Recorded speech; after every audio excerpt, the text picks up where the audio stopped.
Good morning friends, आपका हमारे YouTube channel में स्वागत है। पिछली बार हमने देखा था भारत की भौगोलिक स्थिति को हमने जाना था और आज हम पढ़ेंगे भारत का भौतिक स्वरूप।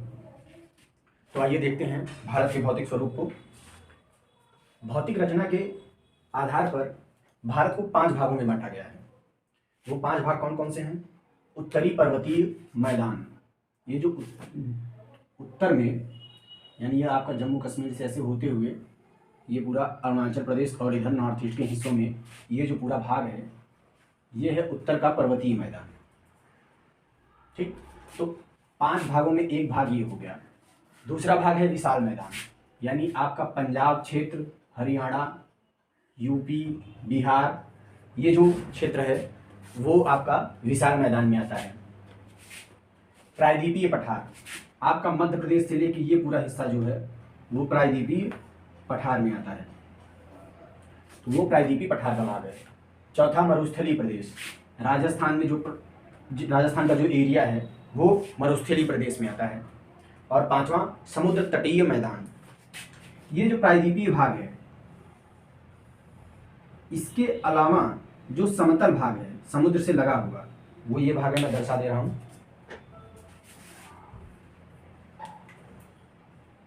ये भाग ये आपका तटीय मैदान है। प्रायद्वीपीय भाग होता क्या है? प्रायद्वीपीय पठार जो है वो है क्या? प्रायद्वीपीय भाग एक ऐसा भाग जो समुद्र से 3 ओर से घिरा हुआ है। जैसे ये भाग आप देखेंगे यहां से लेके पूरा ये भाग समुद्र से 3 ओर घिरा, तो ये प्रायद्वीपीय भाग हो गया। ठीक, अब पठार क्या है आपको समझाने के लिए मैं दिखा रहा हूं आपको। ये बुक है, बुक पे कोई वस्तु हम रख रहे हैं तो ये देखिए ये थोड़ा सा उठा हुआ, यानी बुक का जो समतल है, बुक का जो ये है इससे उठा हुआ भाग दिख रहा है। तो वैसे ही प्रायद्वीपीय भाग वो भाग है जो ऐसे अगर रख दें और जो उठा हुआ है, जो भूमि से, मुख्य भूमि से, जो समतल भूमि से उठा हुआ प्रतीत होगा, तो ये उठा हुआ भाग पूरा पठार है।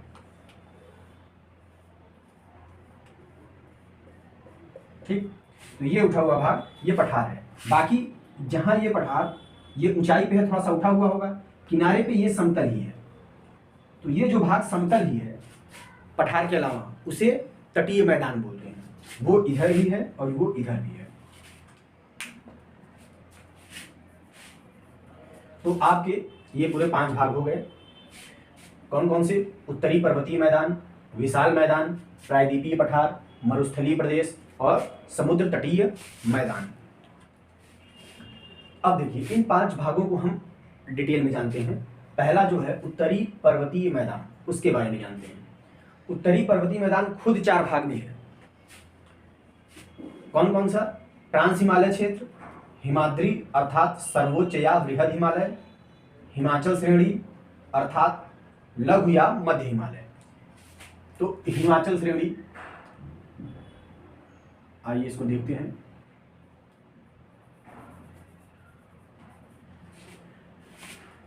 ट्रांस हिमालय पहला, तो ट्रांस हिमालय कैसे बना? तो हिमालय के पहले ही ट्रांस हिमालय था, यानी जब हिमालय का निर्माण हुआ, कहा जाता, जो भौगोलिक ज्योग्राफी के आधार पर जो संकल्पना की गई है कि यहाँ पे पहले ये जो हिमालय का क्षेत्र है यहाँ पे एक सागर था, टेथिस सागर। तो टेथिस सागर और ये गोंडवाना लैंड से जब ये इधर खिसकता हुआ चला गया, यानी ये माना जाता है कि ये जो भारत का भाग है ये पहले गोंडवाना लैंड था और ये अफ्रीका महाद्वीप का हिस्सा था। तो वहाँ से टूट के ये धीरे धीरे खिसकते हुए और टेथिस सागर को दबाते हुए, और टेथिस सागर का हिस्सा दबते दबते ऐसे ऊपर उठने लगा और वही हिमालय का स्वरूप है। लेकिन एक ये तो हिमालय की संकल्पना होगी, लेकिन जो ट्रांस हिमालय है वो हिमालय के निर्माण के पहले ही स्थित था, तो इसलिए इसे ट्रांस हिमालय भी कहा जाता है। ट्रांस वर्ड उसी से आया है। तो फिर अगला क्या है? हिमाद्री अर्थात सर्वोच्च या बृहद हिमालय। उसी चीज को हिमाद्री भी कहेंगे, सर्वोच्च या बृहद हिमालय। सर्वोच्च या बृहद हिमालय इसलिए कहा जाता है क्योंकि इसी श्रेणी में विश्व की 10 सबसे ऊंची चोटियां इसी श्रेणी में पाई जाती हैं। फिर अगला है हिमाचल श्रेणी अर्थात लघु या मध्य हिमालय। जैसे नाम से ही पता चल रहा है लघु या मध्य हिमालय क्यों? 3 श्रेणियां हैं हिमालय की, एक वृहद, एक मध्य, एक वाह। तो अगर स्थिति के आधार पर देखा जाए तो ये वृहद, ये मध्य और ये वाह, ठीक। अब जो मध्य है उसको लघु भी बोलते हैं, ये वृहद, ये लघु और ये शिवालिक या निम्न, शिवालिक या निम्न, तो इसमें कंफ्यूज मत होइएगा।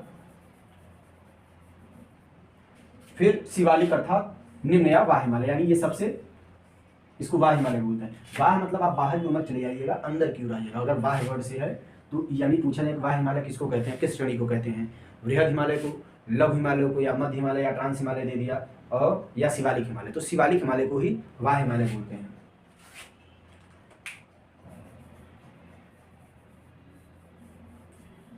अब आइए मैप के आधार पे हम देखते हैं। ट्रांस हिमालय को अगर हम डिवाइड करें, यहां पे है ट्रांस हिमालय, तो एक काराकोरम श्रेणी, एक लद्दाख श्रेणी, फिर जास्कर श्रेणी, ठीक। तो कौन सा? काराकोरम, लद्दाख और जास्कर। तो काराकोरम, लद्दाख और जास्कर ये इसी सीक्वेंस में है। सबसे ऊपरी कौन सी है श्रेणी है? काराकोरम, फिर लद्दाख, फिर जास्कर, ये इसी सीक्वेंस में रहेगा। और कभी कभी पूछ लिया जाता है कि K2 यानी गाडविन ऑस्टिन, जो K2 है चोटी,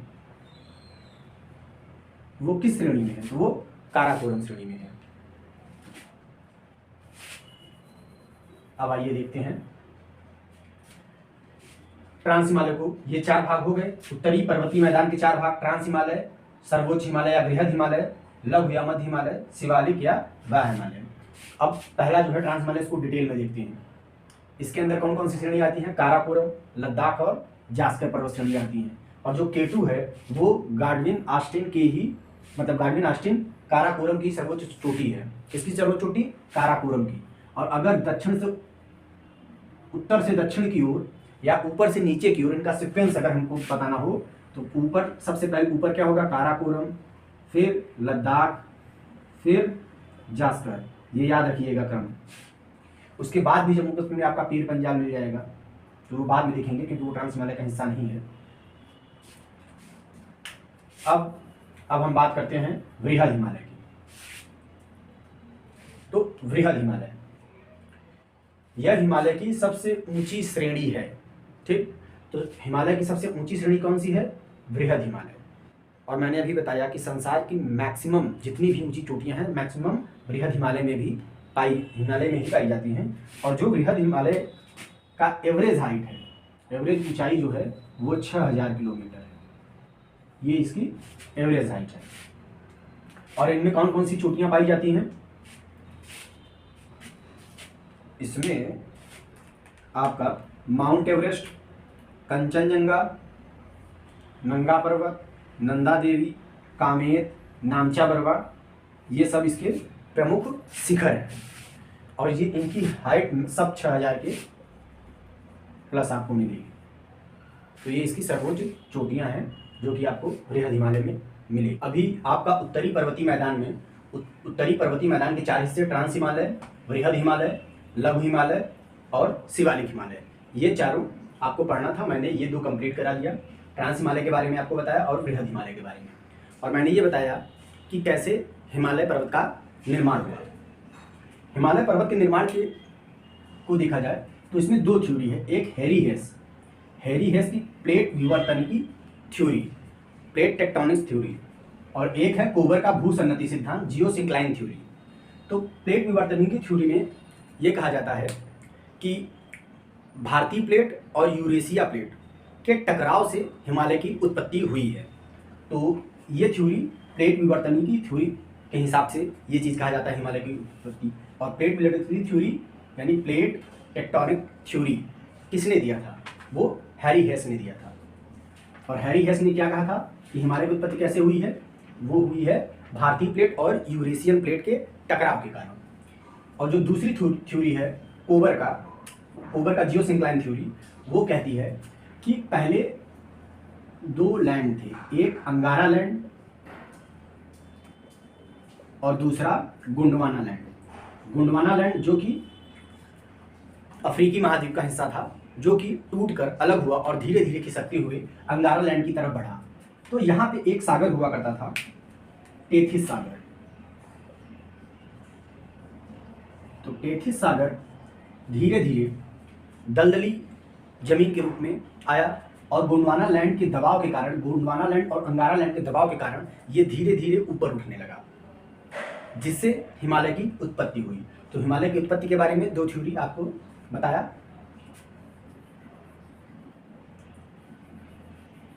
और एक और पॉइंट कि ट्रांस हिमालय जो कि सबसे पुराना हिमालयी क्षेत्र है, तो इसमें जैसे तिब्बत, भारत की जो 3 नदियां हैं, सिंधु, सतलज और ब्रह्मपुत्रा, ये तीनों नदियां तिब्बत के पास जो मानसरोवर झील है उसके पास से उनका उद्गम स्थल है, मानसरोवर झील के पास, ठीक। और ये ट्रांस हिमालय का हिस्सा है। तो इसका मतलब ये है कि जब बृहद हिमालय या जब हिमालय का निर्माण हुआ उसके पहले ही ये नदियां थी, और जब उसके पहले नदियां ये थी तो इसीलिए इन तीनों को पूर्ववर्ती नदियां कहा गया। पूर्ववर्ती नदियां यानी हिमालय के निर्माण के पहले की नदियां, तो इनको पूर्ववर्ती नदियां कहा गया। अब इससे एक बात आती है कि जब हिमालय की उत्पत्ति होने लगी और हिमालय ऊपर उठने लगा और ये नदियां कंटिन्यू बह भी रही थी अपने डायरेक्शन में, तो ये क्या कि उठे हुए हिस्से को लगातार ये काटती रही, और अगल बगल जहाँ ये काट रही थी अगल बगल का हिस्सा तो उठ ही रहा था, और जहाँ इनका कटाव था वो हिस्सा ये धीरे धीरे काटती रही। तो वहाँ पे गार्ज का निर्माण हुआ। वहाँ पे किसका निर्माण हुआ? तो पूर्ववर्ती नदियों ने गार्ज का निर्माण किया। वर्ड याद रखिएगा, गार्ज, गार्ज का निर्माण हुआ। और याद रखिएगा लद्दाख श्रेणी को काटकर बुंजी नामक स्थान पर सिंधु नदी ने लद्दाख श्रेणी को काटकर बुंजी नामक स्थान पर एक गार्ज का निर्माण किया, जो कि भारत का सबसे बड़ा गार्ज है, जो कि भारत का सबसे बड़ा गार्ज है।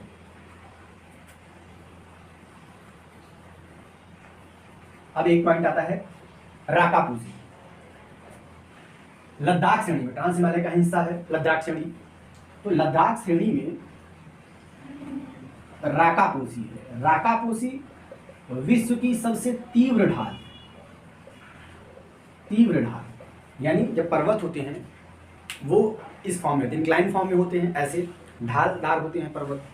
तो जब ढालदार होते हैं तो यानी अगर ऐसे है तो उसका ढाल कम है, और हम ऐसे उठाते जाएंगे तो उसका ढाल तीव्र होता चला जाएगा, और एकदम 90 डिग्री तो वो सबसे तीव्र।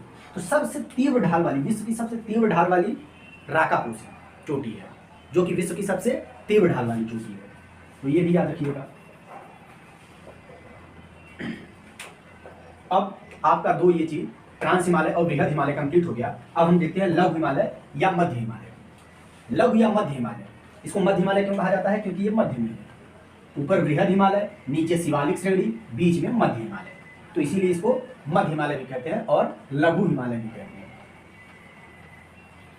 तो लघु हिमालय जो है वो जम्मू कश्मीर में पीर पंजाल के नाम से लघु हिमालय फैला हुआ है, कश्मीर से लेके और पूरा आपका अरुणाचल प्रदेश तक।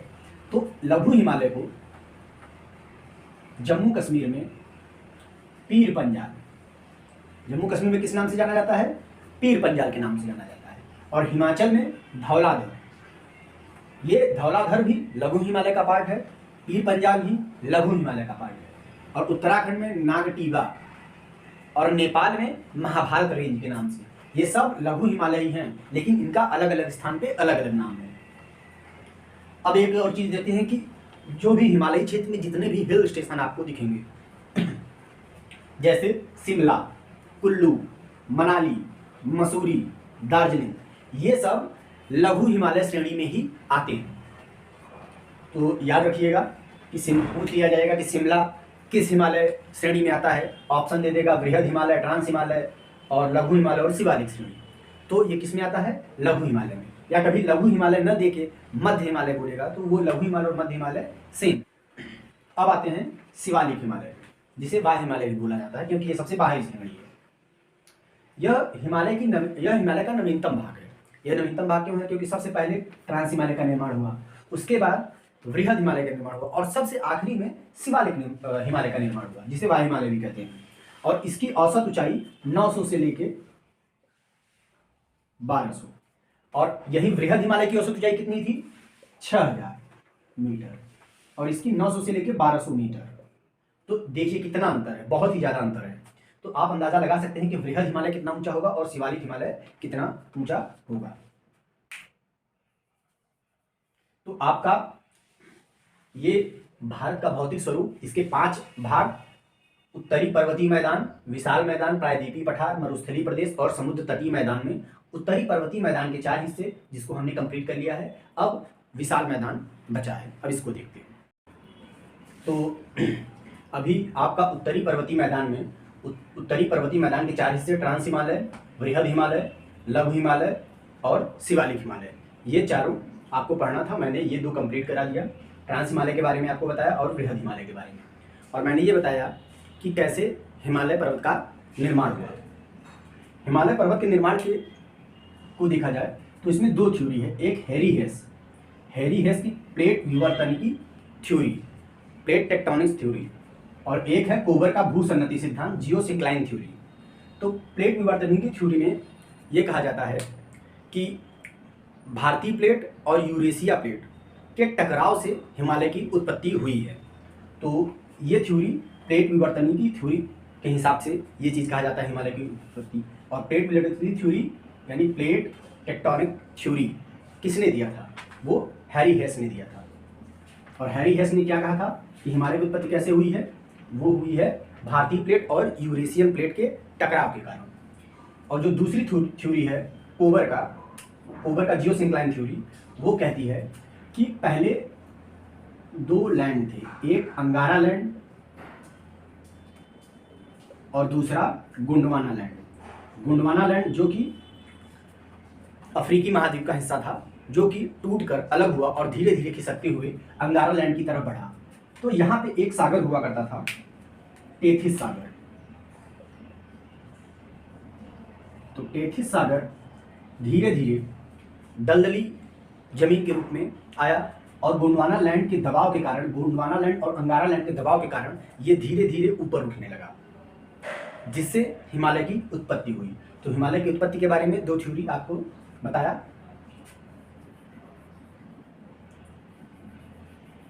और एक और पॉइंट कि ट्रांस हिमालय जो कि सबसे पुराना हिमालयी क्षेत्र है, तो इसमें जैसे तिब्बत, भारत की जो 3 नदियां हैं, सिंधु, सतलज और ब्रह्मपुत्रा, ये तीनों नदियां तिब्बत के पास जो मानसरोवर झील है उसके पास से उनका उद्गम स्थल है, मानसरोवर झील के पास। ठीक, और ये ट्रांस हिमालय का हिस्सा है। तो इसका मतलब ये है कि जब वृहद हिमालय या जब हिमालय का निर्माण हुआ उसके पहले ही ये नदियां थी, और जब उसके पहले नदियां ये थी तो इसीलिए इन तीनों को पूर्ववर्ती नदियां कहा गया। पूर्ववर्ती नदियां यानी हिमालय के निर्माण के पहले की नदियां, तो इनको पूर्ववर्ती नदियां कहा गया। अब इससे एक बात आती है कि जब हिमालय की उत्पत्ति होने लगी और हिमालय ऊपर उठने लगा और ये नदियां कंटिन्यू बह भी रही थी अपने डायरेक्शन में, तो ये क्या की कि उठे हुए हिस्से को लगातार ये काटती रही, और अगल बगल जहाँ ये काट रही थी अगल बगल का हिस्सा तो उठ ही रहा था, और जहाँ इनका कटाव था वो हिस्सा ये धीरे धीरे काटती रही। तो वहाँ पे गार्ज का निर्माण हुआ। वहाँ पे किसका निर्माण हुआ? तो पूर्ववर्ती नदियों ने गार्ज का निर्माण किया। वर्ड याद रखिएगा, गार्ज का निर्माण हुआ।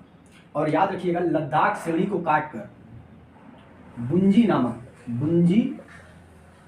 नामक स्थान पर सिंधु नदी ने लद्दाख श्रेणी को काटकर बुंजी नामक स्थान पर एक गार्ज का निर्माण किया, जो कि भारत का सबसे बड़ा गार्ज है, गार्ज है।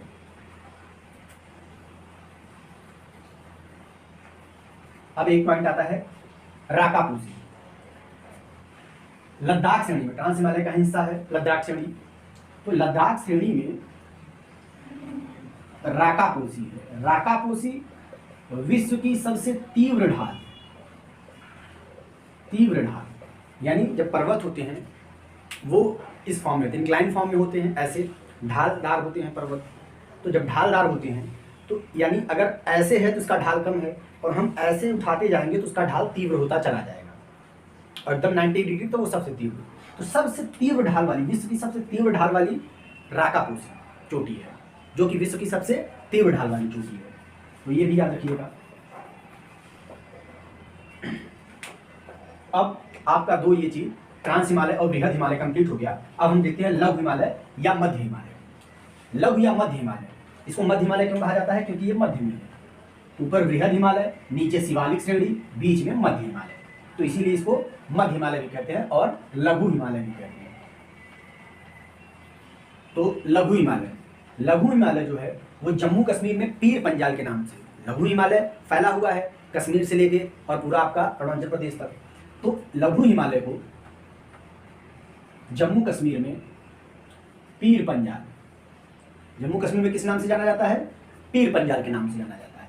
और हिमाचल में धौलाधर, ये धौलाधर भी लघु हिमालय का पार्ट है, पीर पंजाल भी लघु हिमालय का पार्ट है।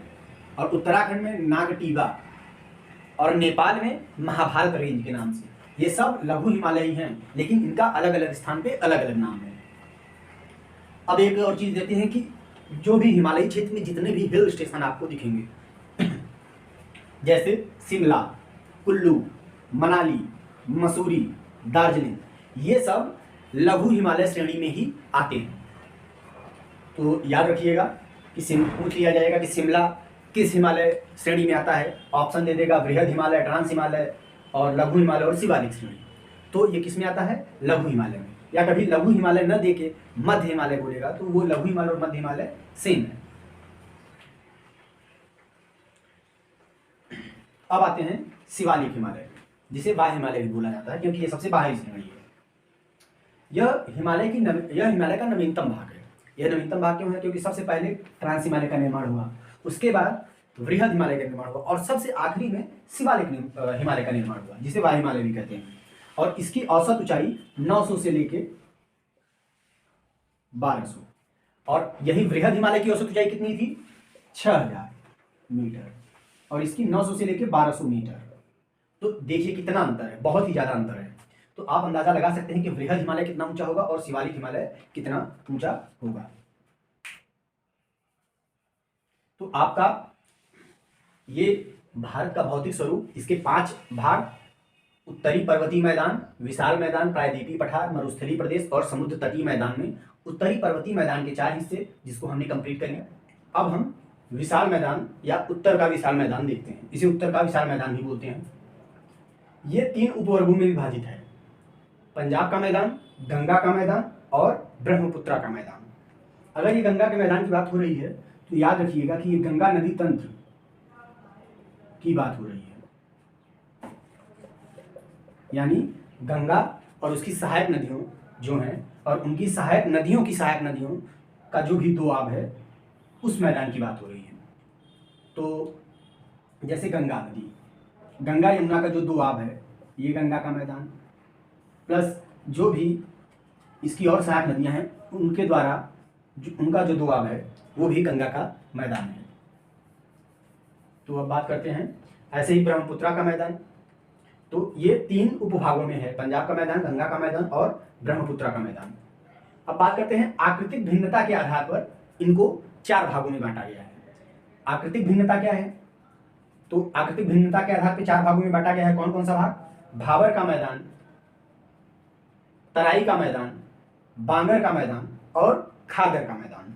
चौथा लिखा नहीं है, वो है खादर का मैदान। ठीक, तो आइए देखते हैं कि भाबर का मैदान क्या है। यह शिवालिक के पर्वतपदीय मैदान, पर्वतपदीय मैदान मतलब आपको बता देते हैं ये वर्ड, पर्वतपदीय मैदान। जैसे ये पर्वत है, ये इसका ढाल है। ढाल के बाद जब ढाल से आप नीचे आएंगे तो ये जो जस्ट यहाँ पे जो मैदान मिलेगा यानी समतल भूमि मिलेगी उसे पर्वतपदीय मैदान कहते हैं।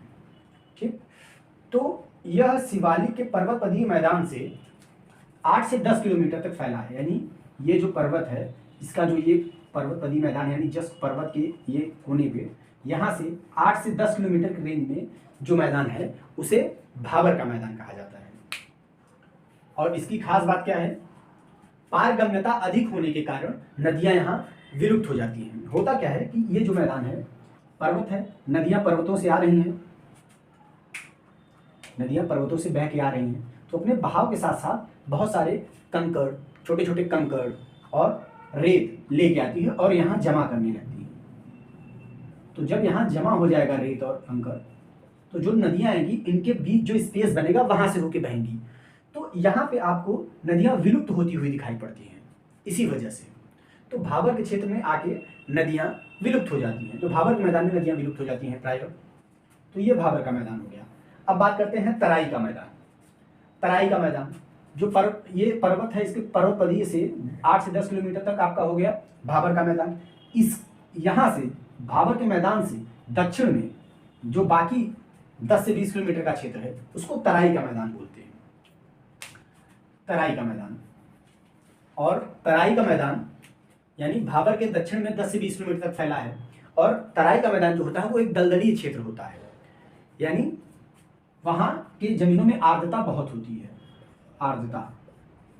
और जहाँ भी आर्द्रता ज़्यादा होगी या ह्यूमिडिटी, वहाँ पे बायोडाइवर्सिटी ज़्यादा होगी यानी जैव विविधता ज़्यादा होगी। तो तराई क्षेत्र में जैव विविधता बहुत ज़्यादा पाई जाती है। जैव विविधता ज़्यादा पाई जाती है तो वहाँ मच्छर या कीड़े मकोड़े भी ज़्यादा पाए जाते हैं जैव विविधता के कारण, इसीलिए वहाँ बीमारियाँ भी ज़्यादा होती हैं। एक और तराई क्षेत्र में एक जनजाति पाई जाती है थारू, याद रखिएगा, थारू जनजाति उत्तर प्रदेश की बहुत ही फेमस जनजाति है थारू। उत्तर प्रदेश की सबसे बड़ी जनजाति भी है थारू। और तो वो किस क्षेत्र में पाई जाती है? तराई के मैदान में पाई जाती है थारू जनजाति। और इनकी खास बात क्या है, ये दिवाली को शोक के रूप में मनाते हैं, यानी दिवाली खुशियों का त्यौहार है, लेकिन थारू जनजाति दिवाली को शोक के रूप में मनाती है। अब आते हैं बांगर का मैदान। यह पुराने जलोढ़ से निर्मित मैदान है। पुराना जलोढ़ क्या होता है? मान लीजिए ये गंगा नदी है, ये बहते हुए आ रही है गंगा नदी, ठीक। अब जब इसमें बाढ़ आएगी बारिश के टाइम पे, तो ये बाढ़ यहाँ तक आ जाएगा, इसका पानी इस क्षेत्र तक आ जाएगा पूरा। लेकिन कभी कभी ज़्यादा जब बाढ़ आ जाएगा तो हो सकता है इसका बाढ़ का पानी यहाँ तक आ जाए। किसी वर्ष कहा जाता है कि 10 साल पहले बाढ़ आई थी तो पानी बहुत ज़्यादा दूर तक आ गया था। तो ये चीज़, तो ये जो क्षेत्र है यानी यहाँ अक्सर बाढ़ का पानी नहीं आता है, यहाँ कभी कभार आता है, तो उसको पुराना जलोढ़ बोलते हैं। और जहाँ अक्सर बाढ़ का पानी आ जाया करता है तो उसे नवीन जलोढ़ बोलते हैं। तो बांगर का मैदान जो है यह पुराने जलोढ़ से निर्मित मैदान है, यानी ऐसे मैदान जहाँ कभी बाढ़ का पानी आया होगा और उस अपने साथ मिट्टी को लाया होगा और वहाँ छोड़ के चला गया होगा। तो यह बांगर का मैदान पुराने जलोढ़ से निर्मित मैदान है। इसे भूड़ के नाम से भी जाना जाता है, याद रखिएगा। और इसका विस्तार पंजाब, हरियाणा, राजस्थान, पश्चिमी उत्तर प्रदेश में है, यानी पंजाब में है, हरियाणा में है और राजस्थान में है और पश्चिमी उत्तर प्रदेश में इसका विस्तार है बांगर का। तो अब देखते हैं खादर का मैदान, ठीक। भाबर का मैदान कंप्लीट, तराई का मैदान, बांगर का मैदान, और अब खादर का मैदान। प्रतिवर्ष बाढ़ से प्रभावित होने के कारण इस मैदान में नवीन जलोढ़ का निक्षेप पाया जाता है। अभी मैंने बताया कि जलोढ़ क्या है। जैसे गंगा नदी है, जब ये अपना पानी प्रतिवर्ष बाढ़ आती है तो एक स्पेसिफिक क्षेत्र में, एक स्पेसिफिक एरिया में इसका पानी जाता है। ज़्यादा बाढ़ आती है तो उस एरिया को क्रॉस करके और आगे तक पानी चला जाता है। तो ऐसा एरिया जहाँ की 8-10 वर्षों में कभी कभी पानी जाता हो तो उसको उस वहाँ की जो मिट्टी होगी उसको पुरानी जलोढ़ बोलते हैं। और जहाँ प्रतिवर्ष बाढ़ का पानी लगभग आ ही जाता है लगभग प्रतिवर्ष या 1-2 वर्ष में, उसको नवीन जलोढ़ बोलते हैं, नवीन जलोढ़। ठीक, तो खादर का मैदान वो मैदान है जो नवीन जलोढ़ से बनता है और भांगर का मैदान पुरानी जलोढ़ से निर्मित होता है।